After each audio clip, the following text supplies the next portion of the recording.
Então, quando a gente fala sobre as disfunções faciais, as disfunções musculares, as disfunções relacionadas à parte mecânica, em relação à dor, um dos grandes fatores que contribuem para essas disfunções e alterações é a forma na qual a gente vive hoje em dia.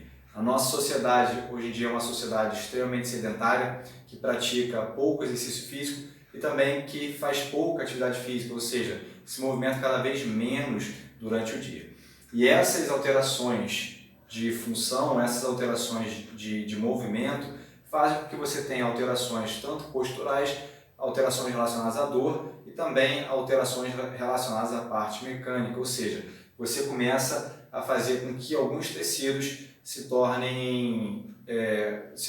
tenham uma disfunção decorrente dessa alteração de movimento. Então, olha só, essa postura adotada, ela em longo prazo vai fazer com que você tenha alterações miofaciais, ou seja, todo o tecido que você tem, seja o músculo, seja a face, ele vai começar a se adaptar na posição que você oferece como estímulo. Então, se você é uma pessoa que fica muito tempo sentada no computador, a tendência é que em longo prazo você comece a adotar essa postura. Então, você começa a ter alterações posturais decorrente de uma postura mantida e prolongada por muito e muito tempo.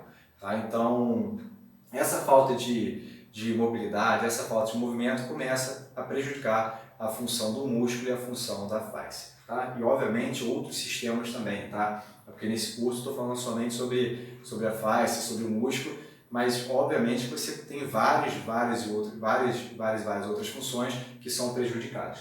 Então, olha só, essa postura adotada ela vai gerar alterações posturais, alteração de comprimento muscular, ela vai gerar alteração de função muscular e ela vai alterar a função também da articulação. Ou seja, quando você começa a alterar a função desses tecidos moles, da miofascia, por exemplo, você começa a prejudicar várias outras funções, como, por exemplo, a função articular. Então, às vezes, você tem uma alteração, por exemplo, da função articular, porque você tem tecidos moles que não permitem com que essa estrutura, essa articulação funcione de forma eficiente, com mais liberdade. Então, às vezes, você tem tecidos que estão aderidos e estão prejudicando o movimento da articulação. Tá? E tudo isso vai ocorrer por causa dessas disfunções do tecido mole. Então, a gente tem que recuperar essa função da face, recuperar a função do músculo, para que você tenha, por exemplo, uma boa função articular e também uma boa postura, por exemplo.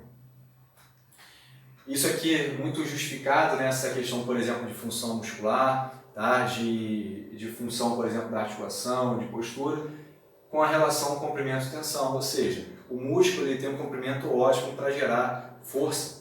Então, se é um músculo que está, por exemplo, muito encurtado, ou se é um músculo que está muito alongado, ele perde a sua capacidade ótima de produzir força.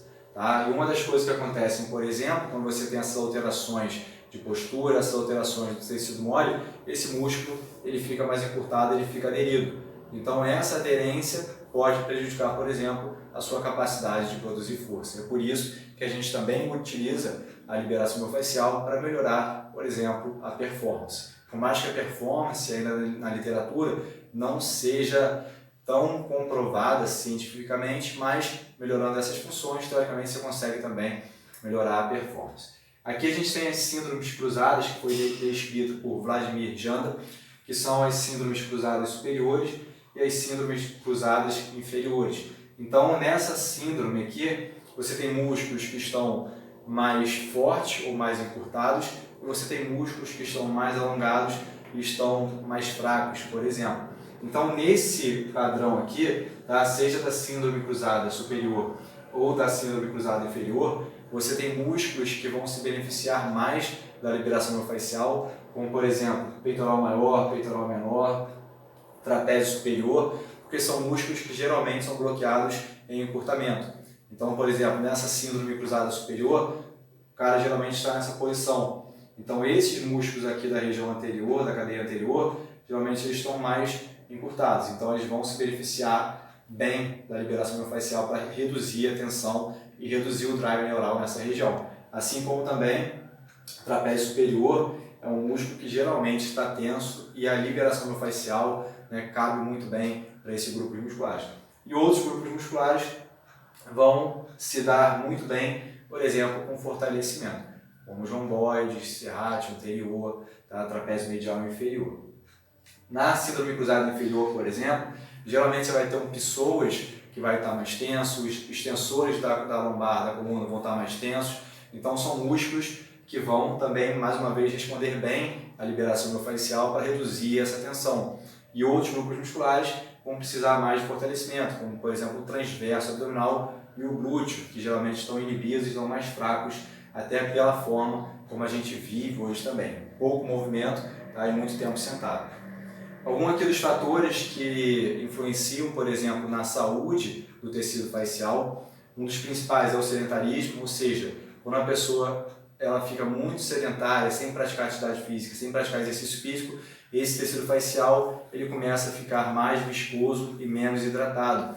Então, uma das coisas que a gente pode utilizar, por exemplo, para melhorar a função da face é o exercício, é o movimento por si só, tá? O envelhecimento também faz com que você tenha uma pior função da face, pela desidratação, por exemplo.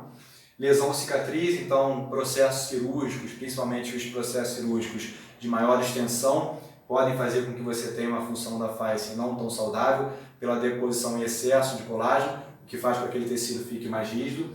E o excesso de repetição, por outro lado, também pode fazer com que você tenha uma pior função do tecido facial. Então, nem ser sedentário e também nem ser o outro extremo de ter um excesso de treinamento, que também pode prejudicar a função da face. Então, você pode ter uma aderência, fibrose, né, uma maior viscosidade do ácido hialurônico, que é a substância fundamental, e a partir dessa aderência, essa fibrose, você pode ter uma flexibilidade ruim, mobilidade ruim, um padrão motor ruim e também pode ter dor.